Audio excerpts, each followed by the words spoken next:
नमस्कार विद्यार्थी मित्रांनो, प्रियदर्शी चॅरिटेबल सोसायटी द्वारा संचालित प्रज्ञा प्रबोधिनी करिअर अकॅडमी मध्ये तुम्हा सर्वांचं स्वागत आहे। तर आजच्या लेक्चर मध्ये आपण इकोसिस्टम डिग्रेडेशन म्हणजेच परिसंस्थांची अवनती हा भाग अभ्यासणार आहोत। या भागावर खालील विधानांवर विचार करा स्वरूपातील प्रश्न विचारण्यात येतात। हा भाग अतिशय महत्त्वाचा आहे। ऍक्च्युअली हा भाग तसं सोपा आहे, परंतु यावर जे प्रश्न विचारण्यात येतात त्यामध्ये थोडं कन्फ्युजन जरी राहिलं तरी आपला प्रश्न सहजच आपण चुकवून बसतोय, म्हणून या भागावर आपण आज फोकस करतोय। तर इथं जसं परिसंस्थांची अवनती म्हटलं, आता आपण मानव हा विकासशील प्राणी आहे असं म्हणतोय। विकास करणे हे मानवाचं आजचं जन्मजात गुण झालेलं आहे। मग आता या विकास कामांमध्ये विज्ञानाची साथ घेऊन जेव्हा मानव विविध प्रोजेक्ट राबवतो, विविध प्रकल्प राबवतोय आणि त्या प्रकल्पाअंतर्गत पर्यावरणाची अतोनात हानी होत आहे। मग या हानी अंतर्गत आपण जे म्हणतोय की ज्या परिसंस्था असतात या परिसंस्थांची हानी होत आहे, ज्याला आपण अवनती असं या ठिकाणी म्हणतो। मग ही अवनती कशा पद्धतीने कुठं दिसून येतं त्या आधारावर आपण हा भाग म्हणजे परिसंस्थांची अवनती परीक्षेच्या दृष्टिकोनातून अभ्यासू।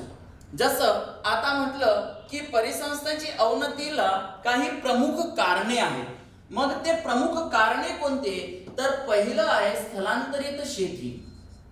स्थलांतरित शेती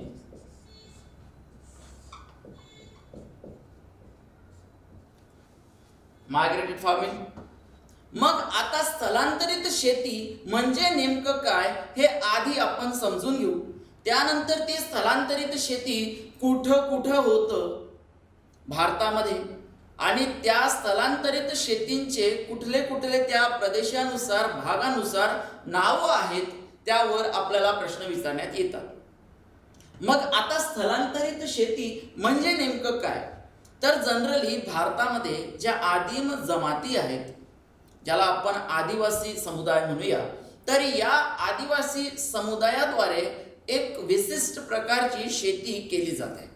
आता जनरली शेती म्हटलं तर एक विशिष्ट जमिनीचा भूभाग आपण गृहीत धरू आणि या भूभागावर शेती केली जाते,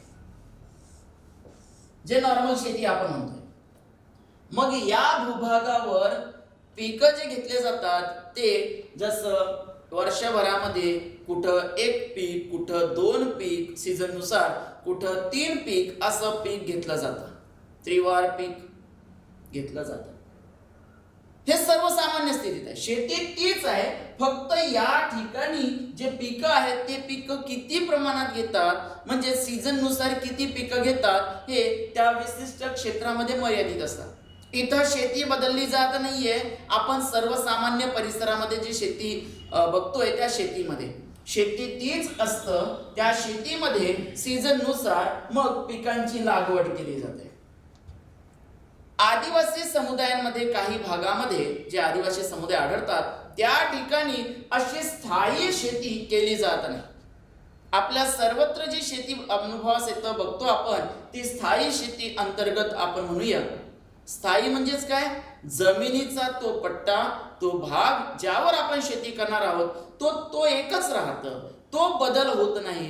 त्यावर फक्त शेती आपण विविध पीक पद्धतीच्या लागवडीनुसार आपण बघतो। परंतु जी स्थलांतरित शेती आहे ती स्थलांतरित शेतीमध्ये ही जी शेती आहे ही शेती स्थायी स्वरूपाची नसतं। म्हणजेच एका भूभागावर आधी शेती केलं जातं, त्यानंतर पुढल्या वेळेस दुसऱ्या भूभागावर शेती केलं जातं। हा जो प्रकार आहे हा स्थलांतरित शेतीचा प्रकार आहे। म्हणजे इथं नेमकं काय होतं, आदिवासी समुदाय जनरली ज्या ठिकाणी जंगलं आहेत, अरण्य क्षेत्र आहेत, अशा ठिकाणी आपल्याला बहुतेक करून आढळतात। आणि अशा ठिकाणी शेती तयार करीत असताना त्या जवळचा जो जंगल आहे तो जंगल शेतीच्या जागेकरिता नाहीस केलं जातं, कापलं जातं आणि मग तिथं शेती तयार केली जाते. म्हणजेच एकंदरीत शेती तयार करण्याकरिता झाडांची कत्तल झालेली असतात तिथं. आता ती शेती तर तयार झाली, या शेतीचा पोत जिथपर्यंत चांगलं सुपीक राहील, चांगल्या दर्जाचा पोत राहील, तिथपर्यंत या भूभागावर शेती केलं जातं. जसं 2 वर्ष, 4 वर्ष, मॅक्झिमम 5 वर्ष या भूभागावर शेती केली जात आहे अशा समुदायाद्वारे. आणि त्यानंतर जसं इथं या जमिनीचं पोत घसरतं किंवा सुपीकता नाहीशी होत आहे, जनरली काय होतं, शेतीवर जर एकच एक प्रकारचं पीक जर घेत असले तर जमिनीची सुपीकता कालांतराने कमी होतं आणि ती सुपीकता कमी होत असल्यामुळे ते भरून काढण्याकरिता आपण खतांचा वापर करतो. सुपीकता टिकवून ठेवण्याकरिता आपण खतं वापरतोय, विविध प्रकारचे रसायन मिश्रित जे काही खतं आलेले आहेत मार्केटमध्ये ते आपण या ठिकाणी पुरवितोय आणि आपल्या जमिनीची सुपीकता टिकवून ठेवायचा प्रयत्न करतोय. परंतु स्थलांतरित शेती ही अशा डोंगराळ अशा अरण्य क्षेत्रामध्ये आहे जिथं नैसर्गिक पद्धतीचाच वापर केला जातं, जसं पालापाचोळा कुजविण्यापासून बाकी, म्हणजे जमीन सुधारण्याकरिता. मग जेव्हा असा क्षेत्र 4-5 वर्ष की 6 वर्ष वापरून झालं की इथून जेवढं पुरेसं आहे तेवढं धान्य किंवा म्हणजे जनरली अशा भागामध्ये पावसाचा भाग असतं आणि त्या ठिकाणी भाताचं पीक जनरली घेतलं जातं बहुतेक ठिकाणी जिथं स्थलांतरित शेती आढळते तिथं. मग अशा ठिकाणी ही शेती सोडून, कारण या जमिनीची सुपीकता आहे ती कमी झालेली आहे आणि तिथं योग्य पीक योग्य प्रमाणात निघत नाही, मग अशा वेळी ही शेती तशीच पडीत ठेवून दुसऱ्या ठिकाणी स्थलांतर केलं जातं शेतीकरिता. म्हणजे या पहिल्या जमिनीवर आता लागवड केली जाणार नाही, तर आता दुसरा भूखंड शेतीकरिता निवडलं जातं. मग जो दुसरा भूखंड निवडतायत, जसं आधीच सांगितल्याप्रमाणे की शेती तयार करीत असताना खूप साऱ्या झाडांची कत्तल होत आहे, या ठिकाणी जंगलं नष्ट करावी लागतायत कारण शेतीचं भूखंड तयार करता यावं म्हणून. मग हा भाग आता पीक उत्पादनाच्या दृष्टिकोनातून हा योग्य राहिलेला नाही, म्हणून दुसरा भाग शेतीकरिता रिकामा केलं जातं, म्हणजे इथं असणारे जे अरण्य आहेत ते कमी केले जातात. मग हा भाग जेव्हा आता शेतीकरिता वापरलं जातं, इथं पण तीच पद्धती 4, 5, 6, 7 वर्ष परत या ठिकाणी शेती केली की परत या दुसऱ्या भागाची पण आता सुपीकता कमी होईल. मग ही शेती सुद्धा तशीच रिकामे ठेवून आता त्यानंतर दुसरा परत जमिनीचा भूभाग अरण्य भाग हा साफ करून झाडं कापून तिथं शेती तयार केली जात आहे आणि या ठिकाणी लागवड केली जाते. हे अशा पद्धतीने भूखंड शेतीचं बदललं जातं आणि परत मग इथून परत मग या पद्धतीने सुरुवातीची म्हणजेच 10-15 वर्षानंतर परत जी सुरुवातीची शेती होती त्यावरच येतं, तिथपर्यंत त्या जमिनीचं जी सुपीकता आहे ती आता पुनःप्राप्त झालेली असेल. अशा टप्प्याटप्प्याने म्हणजेच एकाच भूखंडाचा शेती म्हणून वापर न करता विविध भूखंडाचा शेती म्हणून वापर केलं जातं आणि त्यामध्ये बदल म्हणजे करताना आपल्याला दिसून येतं. ही जी शेती पद्धती आहे या शेती पद्धतीला आपण स्थलांतरित शेती असं म्हणतोय. मग यामध्ये पहिला प्रश्न असा पडलं की स्थलांतरित शेतीमुळे परिसंस्थांची अवनती कशी झाली, तर सहज आहे. इथं जसं भूखंड निर्मितीकरिता शेतीची जमीन तयार करीत असताना वनस्पती विविध प्रकारचे जे काही झाडं झुडपे आहेत ते नष्ट होतील आणि त्यांच्यावर वाढणारे त्यांच्यावर जगणारे जे सजीव आहेत ते सजीव सुद्धा त्या ठिकाणी नष्ट होतील, नाहीसे होतील. कित्येक असे स्थान विशिष्ट प्रजाती सुद्धा असू शकतात एंडेमिक, जे या ठिकाणाहून नाहीसे होतील. म्हणजेच एकंदरीत या परिसंस्थांची हानी झालेली आहे. मग ही हानी न भरून निघण्यासारखी आहे. मग आता इथं आपण म्हणूया की स्थलांतरित शेती आहे, तर या स्थलांतरित शेतीमुळे एकतर जे झाडे आहेत ते झाडे कमी होतील म्हणजे नाहीशी होतील. त्यानंतर तिथलं आता जो आपण म्हणूया की माती अशी उघडी राहील, शेतीच्या वर माती आहे आणि त्या मातीवर जेव्हा दुसरे कुठलेही रोग किंवा वनस्पती जर आढळले नाहीत तर तिथली जी माती आहे त्या मातीची धूप होईल. निश्चितच मातीची धूप होणार आहे.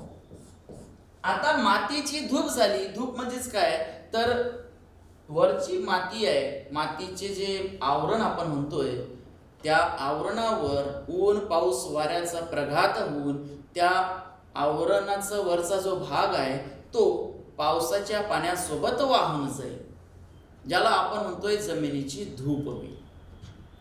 तिथला तो एक लेअर कमी झालेला असेल. हे अशा पद्धतीने मग शेवटी आता या मातीमध्ये असणारे असंख्य जीव, सूक्ष्म जीव हे सर्व नष्ट झालेले असतील, म्हणजे एकंदरीत परिसंस्थांची हानी झालेली असेल. मग आता स्थलांतरित शेती हे कुठल्या कुठल्या प्रकारची आहे, म्हणजेच प्रदेशानुसार या स्थलांतरित शेतीला नावं दिलेली आहेत. मग हे नावं कोणते कोणते आहेत यावर आपल्याला प्रश्न विचारण्यात येतात. तर आता ते बघू. जसं या ठिकाणी झूम शेती, जे स्थलांतरित शेती आहे या स्थलांतरित शेतीला ईशान्य भारतामध्ये झूम शेती म्हटलं जातं. त्यानंतर जसं आपण इथं बघा, आता झूम शेती प्रश्न येईल की झूम शेती हे कोणत्या भागामध्ये केली जात आहे किंवा स्थलांतरित शेतीचा झूम शेती हा प्रकार कोणत्या भागामध्ये केलं जातं.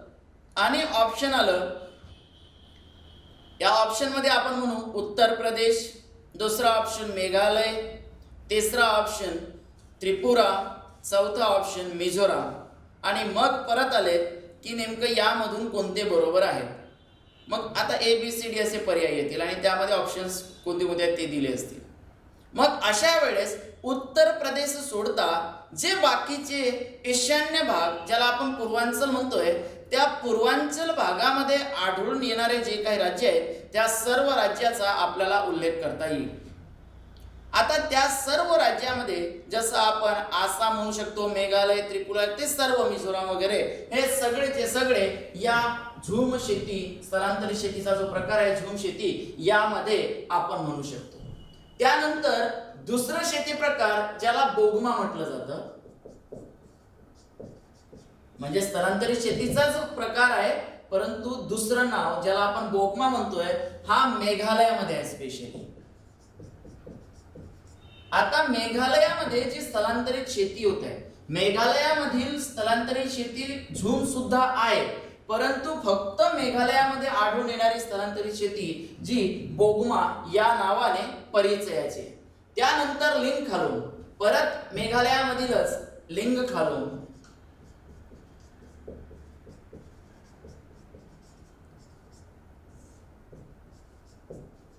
मेघालय, स्थलांतरित शेतीचा लिंग खालून हा प्रकार मेघालयामध्येच दिसून येतं. आता आसाम मध्ये म्हटलं तर आसाम मध्ये रीत म्हटलं जातं स्थलांतरित शेतीला, आसाम.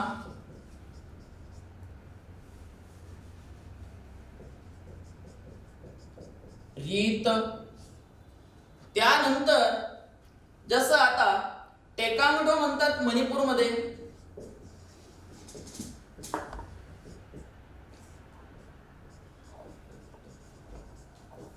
मणिपूरमध्ये टेकांगडो आणि आदिआबिक लुशाई पर्वतरांगामध्ये,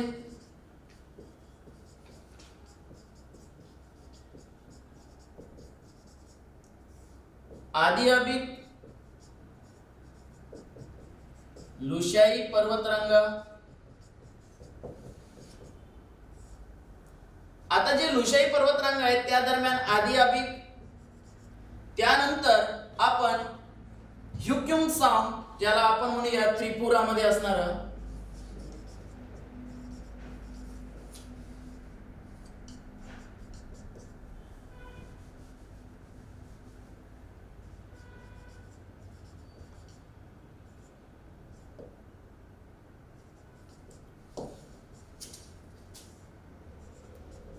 त्रिपुरा, ह्युक्युमसॉन्ग. त्यानंतर ओके, आता इथं जसं रेओ, दहिकानम, बेरिंगा हे उत्तर प्रदेशातील येतील. रेमो, दहिकामन, त्यानंतर बेरिंगा हे आले उत्तर प्रदेश.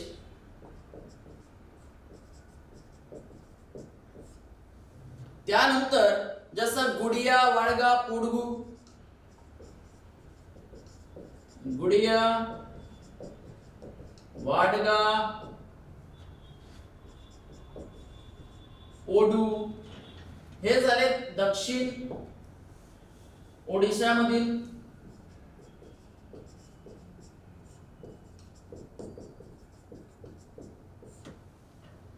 त्यानंतर आता या ठिकाणी कुरवा म्हणून येतं छोटा नागपूर पठारामध्ये. कुरवा, छोटा नागपूर पठार. छोटा नागपूर पठारामध्ये जे स्थलांतरित शेती आपणास बघावयास येतं त्या शेतीला कुरवा हा नाव दिलेलं आहे.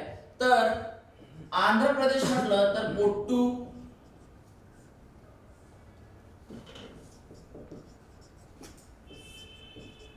आंध्र प्रदेश पोट्टू, बीरा, मशान, पेंडा,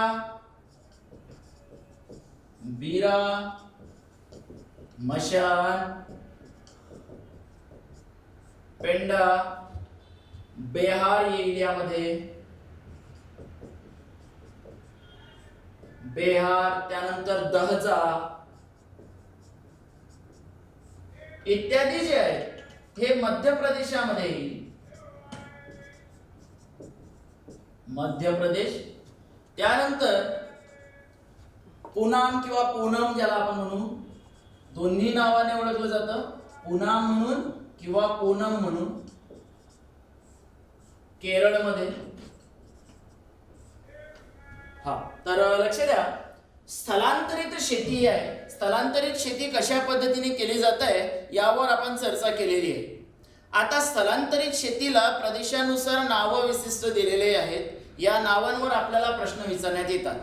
स्थलांतरितचं कोणता प्रकार आहे वगैरे वगैरे. मग इथं जसं झूम शेती म्हटलं तर संपूर्ण ईशान्य भारत, त्यामध्ये कुठलाही ईशान्येकडील राज्य सुटत नाही. आता बोगमा म्हटलं तर मेघालयच येईल. या ठिकाणी आपल्याला आसाम म्हणून चालणार नाही. त्यानंतर लिंग कालून हा मेघालयामध्येच येईल. रीट ही स्थलांतरित शेती आसाम मध्ये केली जात आहे. आता टेकांगडो ही स्थलांतरित शेती मणिपूरमध्ये, आदिआबिक स्थलांतरित शेती लुशाई पर्वत रांगांमध्ये, ह्युक्युमसॉन्ग ही स्थलांतरित शेती त्रिपुरामध्ये, तर रेमो किंवा दही कॉमन किंवा बेरिंगा कानम आहे, दही कानम, दही कानम किंवा बेरिंगा ही उत्तर प्रदेशामध्ये जी स्थलांतरित शेती केली जात आहे आदिवासी समुदायाद्वारे ती आहे रेमो किंवा दही कानम किंवा बेरिंगा उत्तर प्रदेश. त्यानंतर गुडिया, वाडगा किंवा पोडू ही जी स्थलांतरित शेती आहे ही दक्षिण ओडिसामध्ये केली जात आहे. त्यानंतर कुरवा जे छोटा नागपूर पठारांमध्ये केली जाणारी शेती. त्यानंतर पोट्टू ही आंध्र प्रदेशामध्ये जी स्थलांतरित शेती केली जात आहे ती आहे.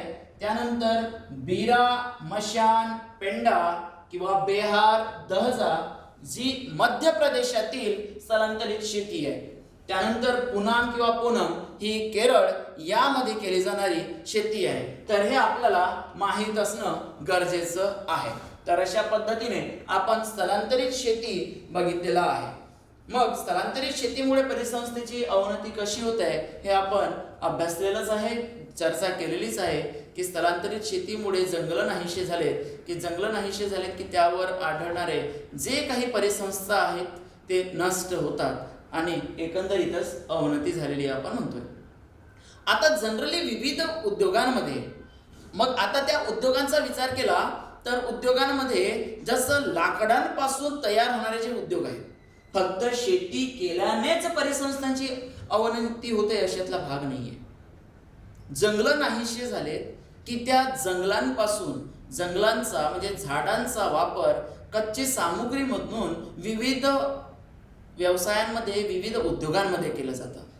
जसं आगपेटी उद्योग असेल, जसं पॅक करण्याकरिता म्हणजे विविध फळांचे, जसं ॲपल्स झाले किंवा विविध जे फळं एका ठिकाणाहून दुसऱ्या ठिकाणी नेले जात आहेत त्यांच्याकरिताचे जे पेट्या आहेत त्या पेट्यासुद्धा लाकडापासूनच तयार केलेल्या असतात.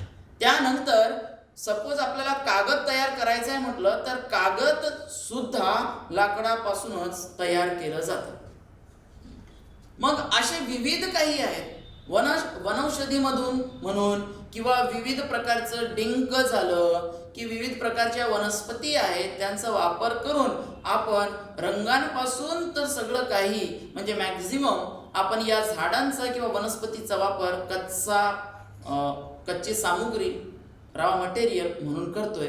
आणि याकरिता ज्या विविध उद्योगधंद्यांचा विकास झालेला आहे त्या विविध उद्योगधंद्यांकरिता आपण झाडांची कत्तले करतोय. तर यानुसार झाडं जर नाहीसे झाले तर निश्चितच परिसंस्थांची अवनती होतो. आपण हा स्थलांतरित शेती अंतर्गत सांगू शकतोय. त्यानंतर आता स्थलांतरित शेती, बरं, स्थलांतरित शेतीवर काही अडचण आहे का कुणाला? सांगा, रिप्लाय द्या. ओके, हा, बरं, जो आपण स्थलांतरित शेती भाग बघितलं, या स्थलांतरित शेती भागावर काही अडचण आहे का कुणाला?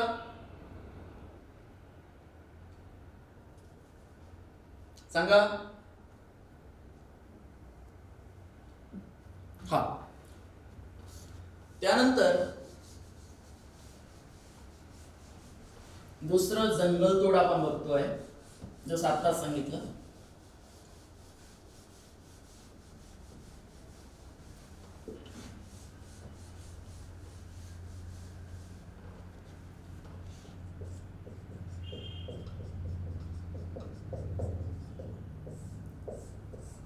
जंगलतोड, ज्याला डिफॉरेस्टेशन म्हणू. आता विकास प्रकल्प, इंधनाची गरज,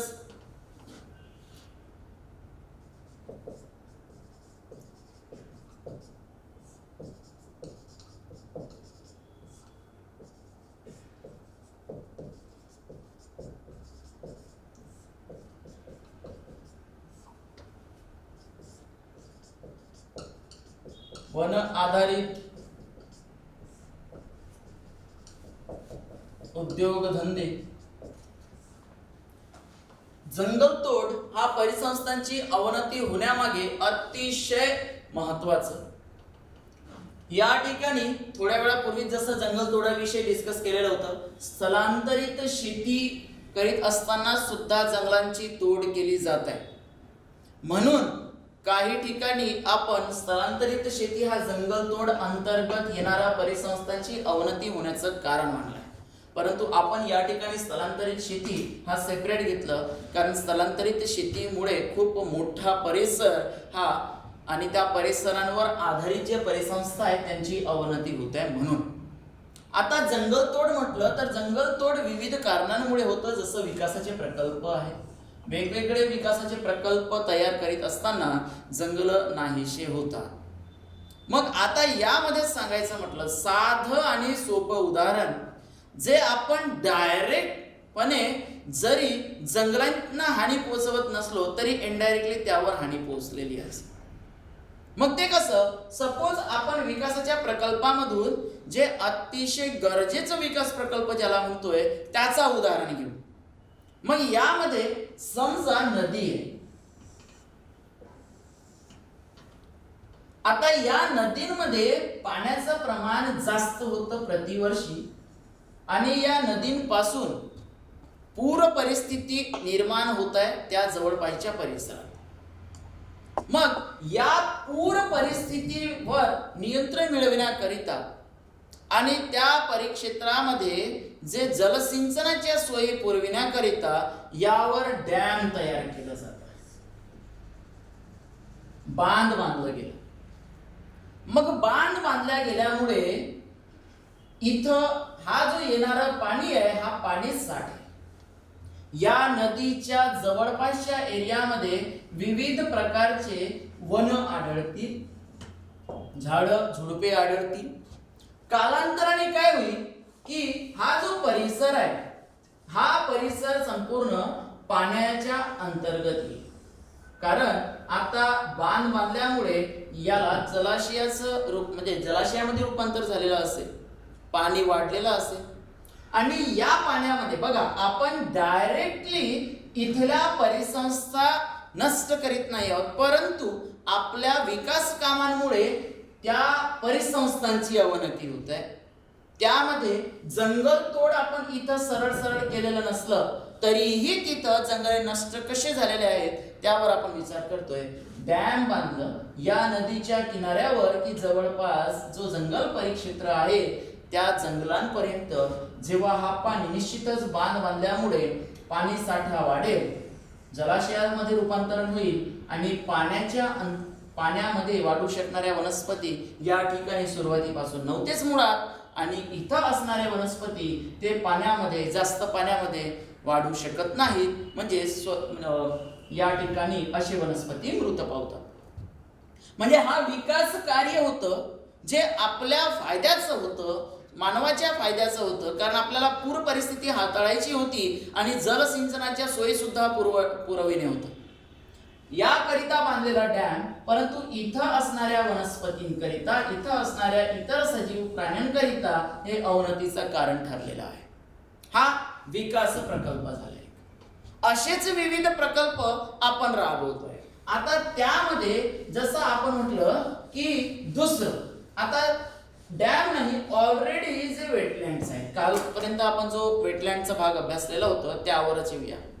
आता वेटलँड्स मध्ये जसं एखादा परिक्षेत्र आहे जिथं पाणीही आहे, जंगलं वगैरे आहेत, या भागामध्ये विकास करायचा आहे.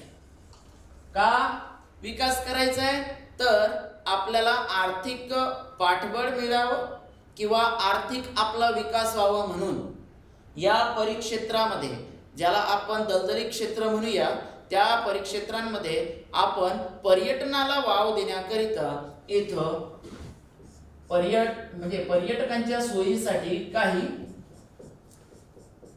साधन सामग्री विकसित करतोय आणि त्यामध्ये पर्यटकांकरिता हॉटेल्स झाले छोटे, पर्यटकांकरिता राहण्याच्या सोयी झाले, पर्यटकांच्या दृष्टिकोनातून इथं छोटे मोठे सपोज जसं आपण इतर काही घडामोडी म्हटलं, जसं रूट झालं, रस्ते तयार करणे झाले, त्यावर समजा एखादं छोटंसं हेलिपॅड तयार करणं झालं, हे अशा बऱ्याच छोट्या छोट्या ॲक्टिव्हिटी जे आपल्याला छोट्या छोट्या वाटत आहेत त्या छोट्या छोट्या करून इथला परिसरातील जे जंगल आहेत ते नाहीसे होतील. जेव्हा पर्यटक येतं, पर्यटक आल्यानंतर त्या पर्यटकांपासून इथं कचऱ्याची समस्या निर्माण होईल आणि तो कचरा या परिसंस्थांच्या संपर्कात आल्यामुळे तिथल्या परिसंस्था नाहीशा होतील. सहज आहे, अतिशय सोपं, सांगण्यासारखं पण नाहीये हा भाग.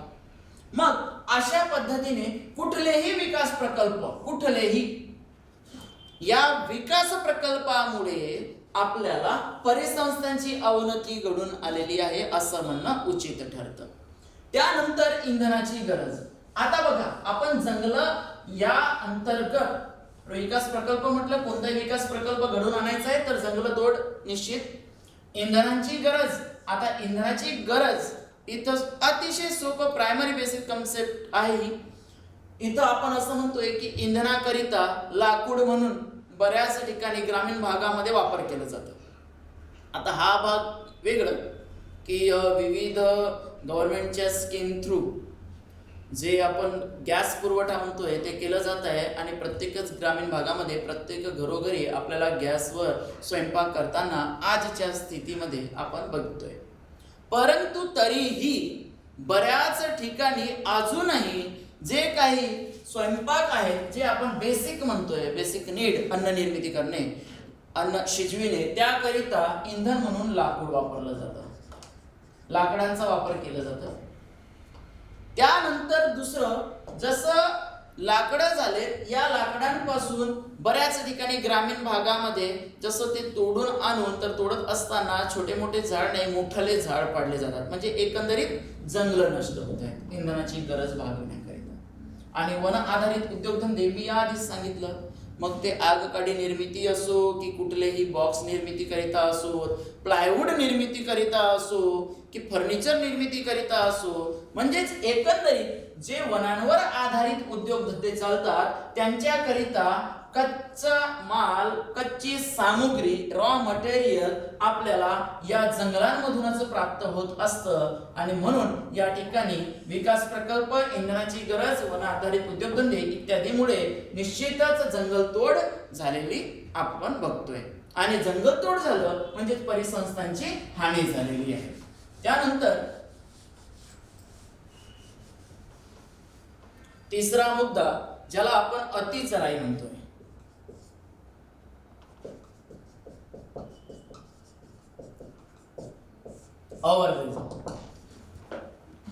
आता अतिचराई म्हणजेच काय? गुरढोरं जे आहेत ते दिवसेंदिवस भारतामध्ये गुरढोरांची संख्या वाढती आहे. गुरढोरं कमी होत नाहीयेत, गुरढोरं वाढत आहेत. मग आता गुरढोरं वाढत आहेत, परंतु त्या मानाने आपले जे गुरढोरांच्या चराईकरिता वापरात येणारे जे मैदानं आहेत, रानं आहेत, ते कमी झालेले आहेत, कुरणं आहेत ते कमी झालेले आहेत. मग असे कुरणं ज्या ठिकाणी गुरढोरांना चराईकरिता नेलं जातं, त्या कुरणांवर अतिरिक्त दबाव येईल. म्हणजे समजा हा एक क्षेत्र आहे, या क्षेत्रामध्ये जास्त प्रमाणात जर गुरढोरं आले तर निश्चितच या कुरण क्षेत्रावर, ज्याला आपण कुरण म्हणूया, ठीक आहे, चराईकरिता ज्या जमिनीचा वापर केला जातो त्या जमिनीला आपण कुरण म्हणतोय. आता हा जो कुरण आहे, म्हणजे इथं गवत वगैरे वाढलं जाईल, छोट्या छोट्या वनस्पती ज्या वाढल्या जातील, ज्यांचा वापर म्हणजे इतर जे शाकभक्षी प्राणी आहेत ते स्वतःच्या अन्नाकरिता करतील, असं क्षेत्र कुरण. मग अशा कुरणांची आता जसं जसं आपण विकसित म्हणजे विकासाच्या मार्गावर आहोत, तसं तसं जमिनीचं, भूखंडाची मर्यादा आपल्याला जाणवू लागलेली आहे. मग निश्चितच कुरणांकरिता जागा सोडता पण येत नाहीये.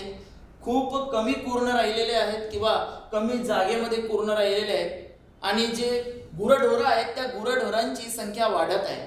मग अशा कुरणांवर जास्त प्रमाणात गुरढोरं आले तर निश्चितच या कुरणांवरील जो दाब आहे, म्हणजेच कसं, या चराईमुळे या कुरणांवरचा जो दाब म्हणतोय तो जास्त राहील. म्हणजे इथलं जे वनस्पती आहेत, जसं बघा की एक झाड आहे किंवा वनस्पती आहे, वनस्पतीचं वरचा भाग आधी खाल्ला जाईल, त्यानंतर उरलेला भाग, त्यानंतर एवढं, आणि शेवटी येणारे म्हणजेच लास्टला तिथं खाणारे जे काही प्राणी असतात त्या प्राण्यांकरिता तर फक्त मुळाच्या जवळचा थोडासा भाग खुरट उरलेला असतं.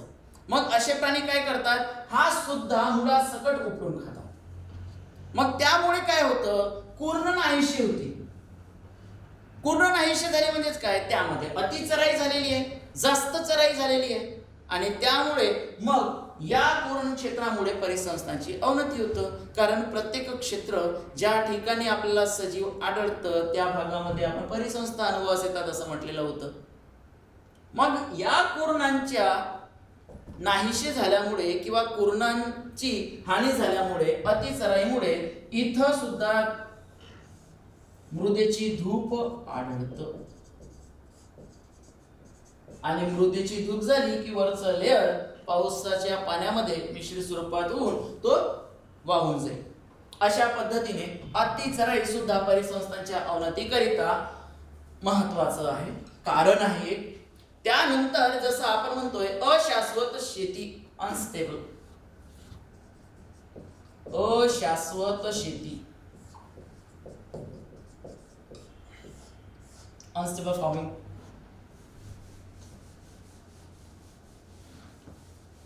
म्हणजे शेतीची अनिश्चितता.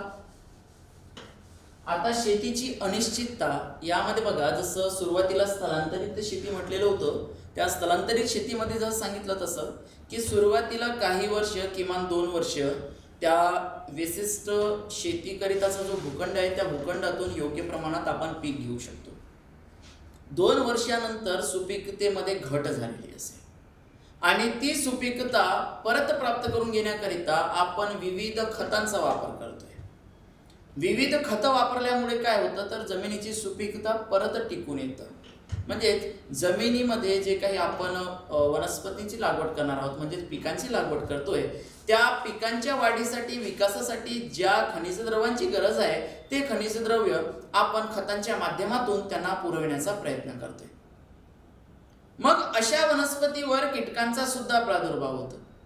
कीटक म्हणजेच रोग पसरलेला आहे, त्या रोग नाहीसे करण्याकरिता आपण कीटकनाशके फवारतोय.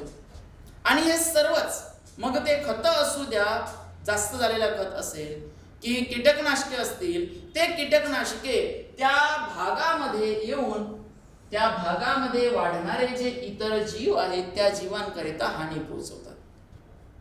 आता शेत म्हटलं तर शेतामध्ये जो अतिरिक्त तण आहे, अतिरिक्त गवत आहे, त्या गवताला आपण शेतातून उपटून फेकतोय.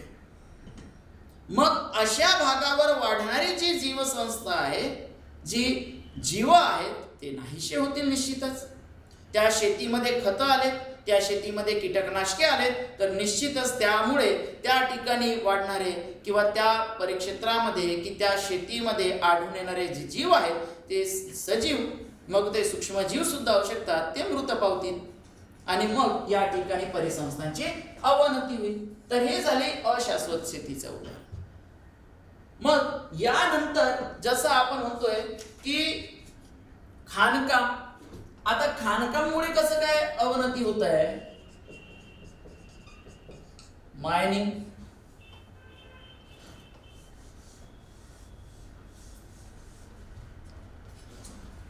एखादा क्षेत्र आहे, खाणकामाची गरज काय आहे तर आपले जे काही कार्य चालत आहे त्या कार्याकरिता ऊर्जेची गरज पडत आहे. विविध फॅक्टरीज झाले, विविध उद्योगधंदे झाले, त्याकरिता आपल्याला ऊर्जेची गरज आहे. आणि ऊर्जा भागविण्याकरिता आपण अजूनही जास्त प्रमाणामध्ये खाणीतून प्राप्त होणारा जो दगडी कोळसा आहे त्या दगडी कोळसांवर आपण अवलंबून आहोत.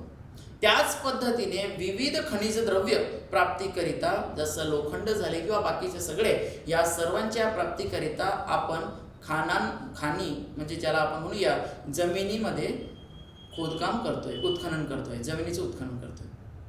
मग हे जे माइन्स आहेत, या माइन्समध्ये आपण परिसंस्थांची अवनतीच होणार आहे, कारण त्या विशिष्ट भूखंड क्षेत्रावर जे काही सजीव राहतात ते सजीव नाहीसे होतील. खाणकामीद्वारे तिथली जी जमीन आहे ती उखडली जाईल, खोदली जाईल आणि त्यामुळे त्या उत्खननामुळे तिथले जे सजीव सृष्टी आहे ती नाहीशी होईल. हा एक आपण खाणकाम हे परिसंस्थांची अवनती होण्यामागे जबाबदार असलेला घटक असं म्हणतो. त्यानंतर जो सर्वात महत्वाचं शहरीकरण.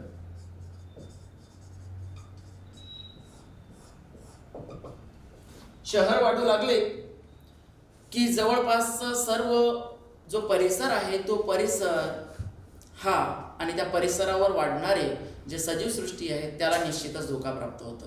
घरांची निर्मिती करायची आहे तर घराकरिता आपण जमीन बघतोय.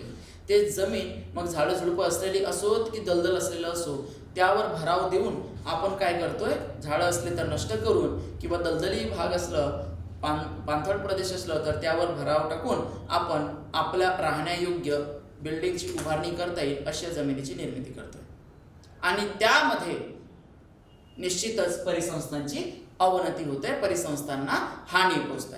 आता इथं जसं आपण म्हणतोय की शहरे वाढली तर परिसंस्थांची हानी होत आहे. याचं उदाहरण म्हटलं तर मुंबईचं, नवी मुंबई, जे आपण या आतल्या लेक्चरमध्ये पण सांगितलं होतं.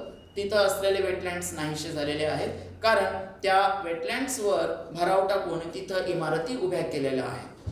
म्हणजे शहरं आलीत, शहरांमध्ये घरांची संख्या वाढेल, घरं वाढलीत की ऑटोमॅटिक त्या ठिकाणी असणारे जंगलं, झुडपे, जे काही आपण ज्या ठिकाणी परिसंस्था आपल्याला दिसून येतात अशा ठिकाणांवर ना हानी पोचतं. आणि हानी पोचल्यामुळे आपण सरळ म्हणतोय की या ठिकाणी परिसंस्थांची अवनती होतं. हे अतिशय सोपे सोपे मुद्दे आहेत, हे चर्चा करण्यासारखे पण मुद्दे नाहीत, परंतु या भागावर प्रश्न निश्चितच विचारण्यात येतात.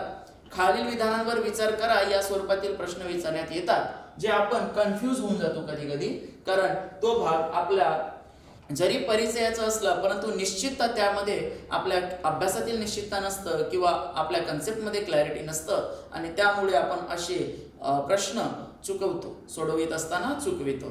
तर असं होऊ नये म्हणून हा भाग आपण या ठिकाणी बघितला. इथं सर्वात महत्त्वाचं होतं स्थलांतरित शेती. या स्थलांतरित शेती कोणत्या भागामध्ये, त्या स्थलांतरित शेतींना कोणते नावं आहेत, त्या नावांवर जोड्या लावा स्वरूपातील प्रश्न किंवा एका वाक्यात उत्तरे द्या स्वरूपातील प्रश्न निश्चितच विचारले जाऊ शकतात. तो अतिशय महत्त्वाचा भाग होतं. इकोसिस्टम डिग्रेडेशन म्हणजे परिसंस्थांची अवनती, अशा प्रकारे हा भाग आपण या ठिकाणी थांबवतोय. आणि उद्याला CRZ काय आहे त्याविषयी आपण अभ्यास करणार आहोत. ठीक आहे, तर आजचा भाग समजलेला आहे, रिप्लाय द्या. तर या ठिकाणी आज आपण थांबतोय. धन्यवाद.